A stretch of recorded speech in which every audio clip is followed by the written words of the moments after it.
I welcome you all in this informal conversational skit of my well-known friend's family. I would love to begin with the line, "A beautiful beginning starts with a beautiful mind." Introduction and conclusion are very dear to each other. After a long time, introduction अपनी best friend conclusion को मिलने जा रही है। दोनों की दोस्ती college के फर्स्ट ईयर में ही हुई थी, पर लॉकडाउन के चलते ये दो बेस्ट फ्रेंड्स आज पहली बार मिल रहे हैं। आज इंट्रोडक्शन को कंक्लूजन अपनी फैमिली से रूबरू कराएगी। So let's begin. होर सुना कंक्लूजन, तू ते तेरी फैमिली किवें आ? तेरी तो जॉइंट फैमिली है ना, सब किन्ना लड़दे होने हैं। हाँ यार, मेरी joint family, but to be very honest, जिन्हें बिग बॉस 3 महीने च रह लोग पागल हो जाते हैं, मेरी प्यारी कौशी फैमिली तो बिल्कुल नहीं होती। अच्छा यार कंक्लूजन, तू कभी अपनी फैमिली नाल नहीं रूबरू कराया? अपनी फैमिली मेंबर्स बारे तो दस। मेरी फैमिली है द कौशी फैमिली, साथ ही बड़ी इज्जत है। चल आ जा, मेरे साथ नाल तेनों इंटरेक्ट करवाऊं। हेलो जी, मैं हाँ जी मिस डायरेक्ट मटेरियल, और लोग मेरे को प्यार से cost of raw material consume भी कह देते हैं।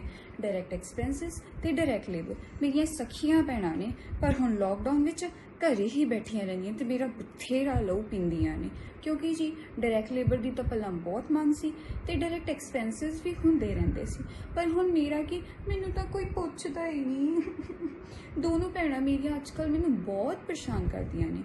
ऐसा नहीं कि अब मुझ में कोई खासियत नहीं, अपनी खासियत बताऊं, मुझ में ऐड करो opening stock of raw material, मुझ में ऐड करो परचेजेस ऑफ रॉ मटेरियल, मुझ में ऐड करो कैरेज इनवर्ड्स, फिर मुझ में से निकाल दो closing stock of raw material. तो भाई लोग, ऐसे बनती हूँ मैं मटेरियल की प्रिंसेस, डायरेक्ट मटेरियल।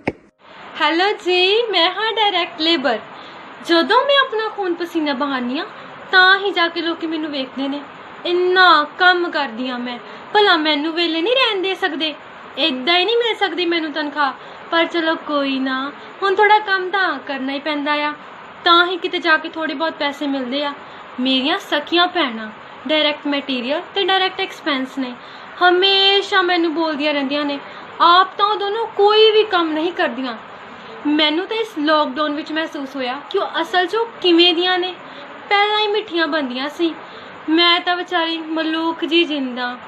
सारा खजाना तो मेरी वड्डी भैन डायरेक्ट मटीरियल कोल ही है। पर चलो कोई बात नहीं, मैं आपको अपनी भी कुछ खूबियां बताती हूँ। मुझ में आता है फैक्ट्री, मैन्युफैक्चरिंग और प्रोडक्शन वेजेस, समझे क्या? कैसे हो भाई लोग? अपुन है डायरेक्ट एक्सपेंस। वैसे तो मैं डायरेक्ट लेबर ते डायरेक्ट मटीरियल ते बिना अधूरी जई हाँ, बट ਉਹ ਦੋਵੇਂ ਨੇ ਮੈਨੂੰ बड़ा ही परेशान कर दिया ने। इस लॉकडाउन विच उन्होंने खूब ऐश की है। सारा नुकसान किन्नू होया? एक्सपेंस नू ही ना। मुझ बेचारी को तो कोई पूछता ही नहीं। कुछ खास है ही कहाँ मुझ में। कभी कभी तो लोग मुझे पूछते हैं, और कुछ हो भी कहाँ से। सारा कुछ था मेरिया भैणा सामने बैठिया ने। डायरेक्ट मटीरियल खोलता एडा बड़ा, मुझे बेचारी में तो थक हार के चार्जेबल एक्सपेंस ही आते हैं।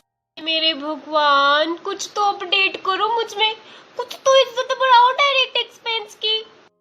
ऐसी गया जी मेरी प्यारी बेटियां, डायरेक्ट मटेरियल, डायरेक्ट एक्सपेंसेस ते डायरेक्ट लेबर, और इन सब से बनती हूँ मैं, प्राइम कॉस्ट। मेरा नाम सुनने में कितना क्यूट है ना। मैं हाँ जी फैक्ट्री ओवरहेड। फैक्ट्री नाम सुन के मुझे आम सा ना समझ लेना, मेरे विच तो बथेरा टैलेंट भरिया होया है। जे मैं ना होवां तो कौशी तक ही बनूं। मेरी फैमिली च मेरी बहुत इंपॉर्टेंस है। ओ जी, मुझ में तो काफ़ी सारी चीज़ें आती हैं। आओ चलो कुछ अपने में एलिमेंट बताऊं। Wages indirect, factory rent, rates, taxes and insurance, depreciation on plant and machinery, wages to factory guard and supervisor, haulage. तो पता चला फैक्ट्री ओवरहेड की खास।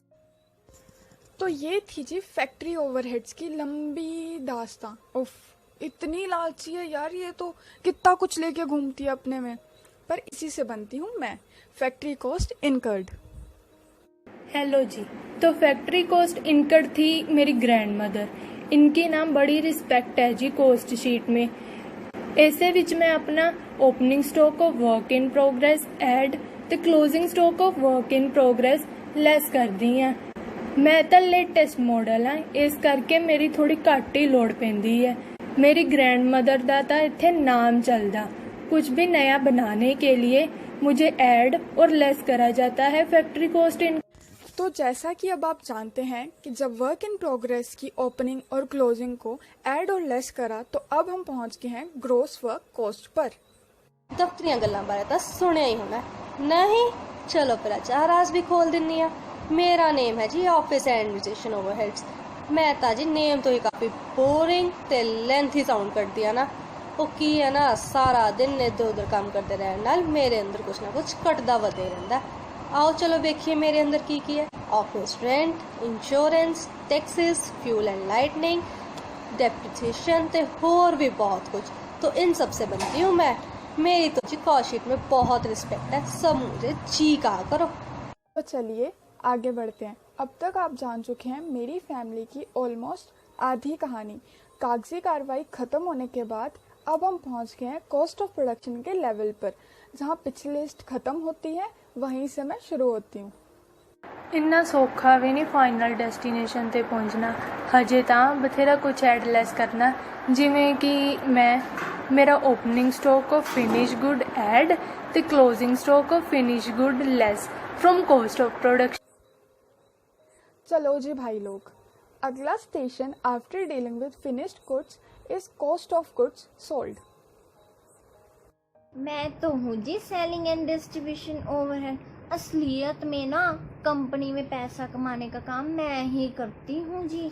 बेचोगे समान ताही तो पैसा पाओगे ना जी। मैं ना होवांगी दसूंगे कि मैं पब्लिक ਨੂੰ अपनी प्रोडक्शन बारे। मेरे विच ना इंपॉर्टेंस बड़िया ने, जिमें कि depreciation on delivery man, salary to showroom manager, warehouse maintenance and repair, advertisement, publicity. तो ऐसे बनती हूँ जी मैं सैलरी एंड डिस्ट्रीब्यूशन ओवरहेड्स। जे आज सब प्रोसीजर कंपनीज फॉलो करांगी ताही तो अपनी मंजिल ते पहुंचेगी ना। मेरे तक पहुंच के थकता नहीं गए किते की वेचा तुसी, की मिलया इन रिटर्न, ए दसेगी तुहानू टोटल कॉस्ट। रुको रुको रुको, अपनी कंपनी का प्रॉफिट तो लॉस नहीं देखोगे, ये तो हजे दाल सी, असली तड़का हुण लगेगा। मेरे कोल पिया होया profit total cost which add ते लॉस नू टोटल कॉस्ट विचों लेस करन दे नाल आएगा अपनी आखिरी मंजिल। ओहो हो wow, I am feeling like the king of the world. अब हम पहुंच गए हैं अपने आखिरी पड़ाव पर। जी हाँ, अब वक्त आ गया फाइनल सेल्स निकालने का। अब तो ऐसा लग रहा है भाई लोग कि किसी ऊंचे से पहाड़ की सबसे हाईएस्ट पीक पर पहुंच गए हो। वो क्या है ना, मैं पहाड़ी हूँ। And cost sheets and with me sales. तो कैसे लगी मेरी रंग बिरंगी cost sheet family? They are really cute यार। आफ्टर ऑल एक एक नाली तो तेरी पूरी फैमिली बनती है। हाँ यार, सिंगल सिंगल एलिमेंट हो तो साड़ी वैल्यू पता लगती है। सो दिस वाज माय दावते कॉशन। किवें लगी मेरी मसालेदार रंग बिरंगी फैमिली। इंट्रोडक्शन ते कंक्लूजन तो बिना कॉस्ट शीट की स्टोरी इनकम्प्लीट जी होनी सी। ये इनफॉर्मल कॉन्वर्सेशन तो पता लगता है कॉस्ट शीट काफी इंपॉर्टेंट ते हैप्पी फैमिली।